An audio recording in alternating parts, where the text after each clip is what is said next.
Heading the way of the Horsham District Football League and the Jeparit Rainbow Storm report. It is Big Peter Weir with me. Hey Weary, how are you? Yeah, very well, thanks Wayne. It's a beautiful day up here in the Mallee and you can really see the crops growing today and good feeling around the place after a good win in the ball last weekend. Oh yeah, the ball I think might be where we'll start. Apparently you did make it to the dance floor. There's been a few senior footballers that are questioning your integrity by saying you pulled a hammy, but you spent a lot of night of the time on the dance floor. Yeah, you could definitely say I overdid it, Wayne, but that can happen when you have a good fun night. But yeah, I was getting some sideways looks for a bloke who's supposed to be out injured with a hamstring, that's for sure.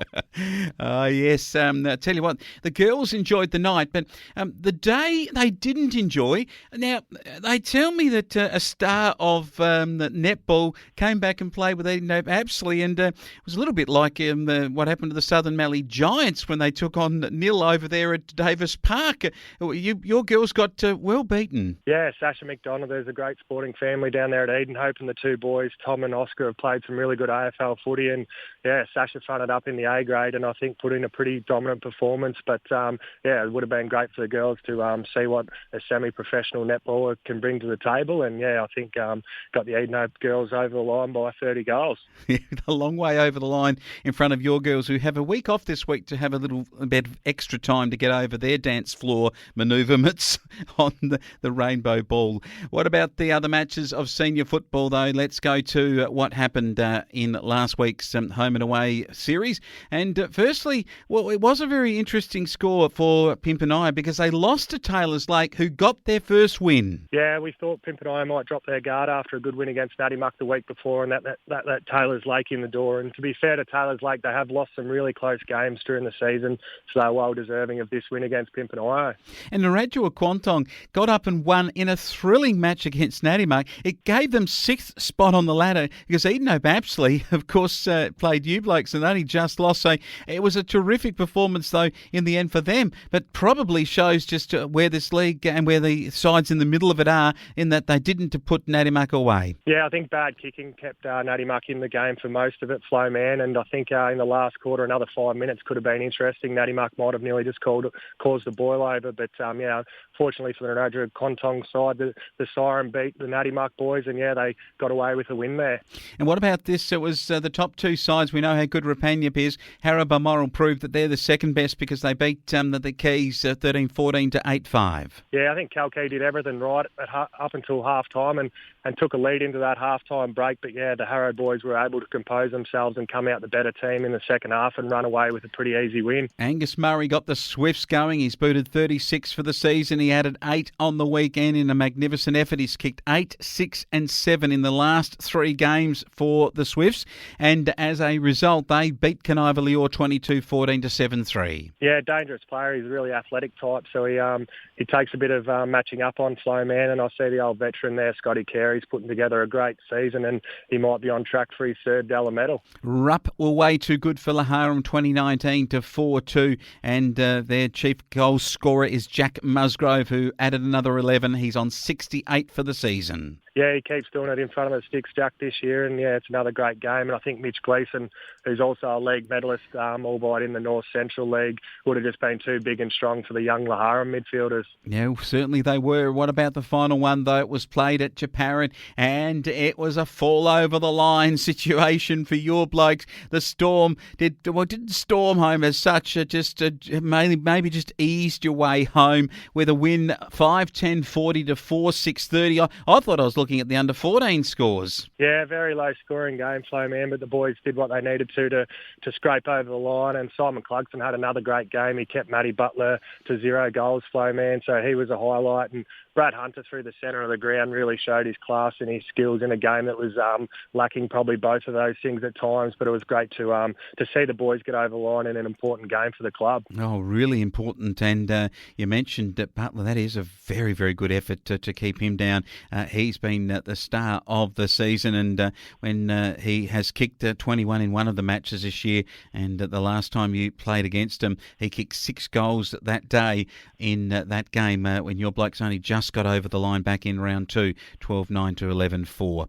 So it is a very interesting season unfolding. We'll go to the reserve grade, and your fellas took on the Eden Apsley Sainters in this one, and they're not a bad outfit down there, the Eden Apsley boys, and your fellas came out and lost by 5 goals. Yeah, unfortunately for our boys, we were down a few men, and Matty Millwood had another great game, and unfortunately for him, he's injured his ankle, Flowman. Otherwise, he would have found himself in the senior game this weekend. Gee, would have been a big promotion for him. In the 17s, it was a no game there on the forfeit. Eden Apsley forfeited that to your boys, so that's probably good from their point of view for a win. But the 14-year-olds in the morning, this was interesting because at Jeparit, your fellas kicked 2 goals, 3. Eden Apsley 6 goals, 7. Were they a little bit disappointed with that effort? Yeah, I think 2 weeks in a row now the boys have got a bit of a touch-up flow, man. So they're definitely disappointing after having such a great season, but I'm sure they'll bounce back this weekend. But yeah, Parker Gould was really good throughout the day and got best on ground. And Kane Batson, the goal snake, snuck a goal. And yeah, Dustin Eckerman, they put him in the centre of the ground to try and get the boys going, and he got forward to get a goal as well. So it was a good game by those 3 lads. And Fletcher Kelly, William Fisher and Lenny Weir and Ryder Gould also named in better players with Dustin and Parker in that match. Okay, it's a big week. You go to the Dock Lake. There is no netball, senior netball, but there is no 17-year-olds this weekend. So you blokes come up against the Taylors Lakes. I need a big win here to keep that winning form going so that it doesn't risk any further drop on the table, which could mean you face the wrong side in the elimination. Yeah, we're always really wary of Taylors Lake, and no doubt they're a 5 or 10 goal better team on their home deck, Flowman, and then couple that with a really confidence-boosting win last week.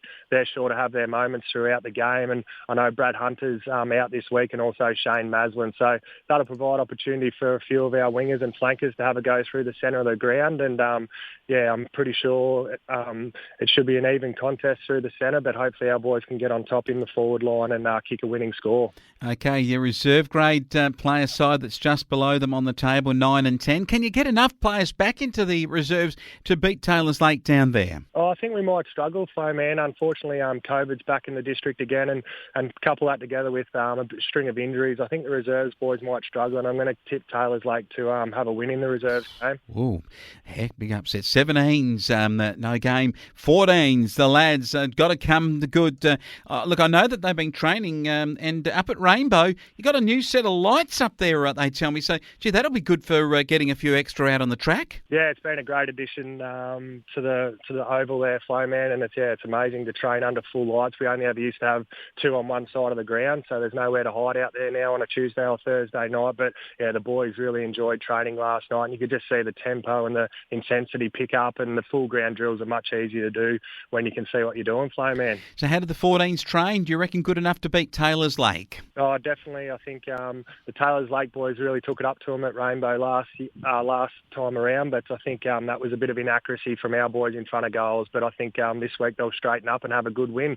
All right, the other senior matches of football for the afternoon. You blokes, of course, going down to Taylors Lake. The Keys getting at him, should win it comfortably at home. Yeah, I think the Keys will bounce back after their loss last week and run away big winners against Natty. Rupp and Harrow Balmoral is top of the table, match of the round for everybody. If you weren't heading to the lake to watch a game of footy, you'd probably want to have a look at this one over at Rapania. Yeah, it'll be a really good game of footy. Both teams have got stars all across the park. I think forward lines of each team will back themselves in to kick a winning score, so that puts a lot of pressure on each other's midfield, but they've both got great midfields, as you'd expect from the top 2 teams, and should be a great clash. I guess at home you've got to pick Rapania, but yeah, Harrow don't surprise anyone anymore, and they could quite easily win this game as well, so it'll be one to watch the result on. All right, the South Australian Cup, these 2 sides used to play down in the Karinaracourt and Tatiara of SA. Eden Apsley take on Caniva-Lior for a bit of old rivalry. Yeah, there'll be a bit in this game because it is a mini-final for Eden. Maybe if they want to put their future in their own hands. They've got to win these games, and then they won't have to rely on other results in that run to the finals, Flowman. And I know they got Caniva pretty easy earlier in the year. I expect it to be a bit closer, but Edenhope will win.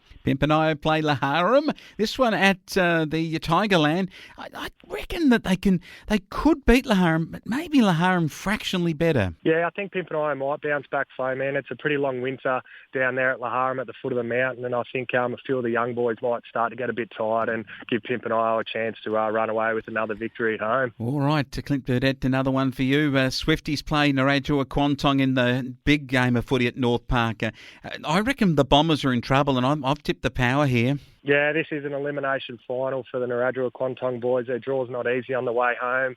I see they've got some key personnel back in the team, but they'll need them. I think they'll take it right up to Stawell, but just won't quite get there at the final line and still have a win in a finals-like match at their home ground. Oh, it's going to be good. It's going to be excellent. Weary, good to hear that you did some training on the dance floor last week. Now those new lights are out. You can actually show that in the circle work you can run on the other side of the ground now. Yeah, it's not ideal for me, the light's been out there, Flowman, but yeah, it's a great addition overall for the club and will make training much more enjoyable. Good stuff. Great to talk to you about Horsham District and the Jeparit Rainbow Storm Report. You have a good weekend. Thanks very much, Wayne.